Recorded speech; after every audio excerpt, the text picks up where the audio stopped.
I read Jedi Battle Scars, the prequel book to Jedi Survivor, and I'm going to get you up to speed. This is the crew of the Mantis. They used to be tight, now they're not so tight, but still kinda tight. While on a mission to destroy the base of the Haxian Brood, the bounty hunters who made Cal into a gladiator in the first game, and have been a real thorn in the gang's side ever since, they run into Fred, a super buff, super hot Imperial analyst who wants to defect, and they take her with them, much to the annoyance of Grease. Fred lets the Mantis crew know that she has a way of dealing a serious blow to the Empire, and they believe her, sort of.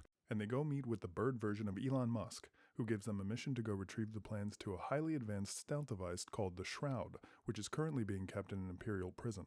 Oh, also, Marin has a huge crush on Fred and they make out super hard, which makes her previously dwindling Night Sister magic return in full force. While infiltrating the prison, the gang discovers two things. Fred is still sorta working for the Empire, and the schematics for the Shroud are actually Fred's dead girlfriend, who's actually alive and is like a super pretty lizard named Irie. I know.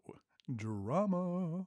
So Marin is pissed, the Shroud's a dead girlfriend, and Cal is just, well, Cal. And in the process of escaping the prison, they run into an Inquisitor. Our favorite boy with the bucket head, the fifth brother. Seer swoops in to save Cal, but because she's still kinda traumatized by the whole Trilla thing, tries to save the fifth brother. While this is all happening, Grease decides he's going to come save the day, but really just ends up with one less arm, courtesy of the fifth brother.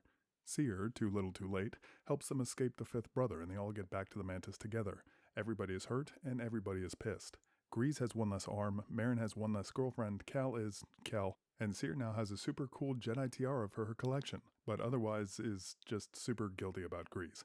They all argue and come to the realization that none of the crew really know what they've been fighting for this whole time. Seer wants to protect the history of the Jedi, Cal wants to save the galaxy from the Empire, Marin wants to just beat up the Empire, and Grease, well, Grease just wants to chill somewhere because he doesn't want to die, and he kinda wishes he still had his arm. After some cool downtime on the planet from Chronicles of Riddick, they all get back together a little more level-headed and decide that they can't let Irie fall into the Birdman Elon Musk's hands, or the Empire's.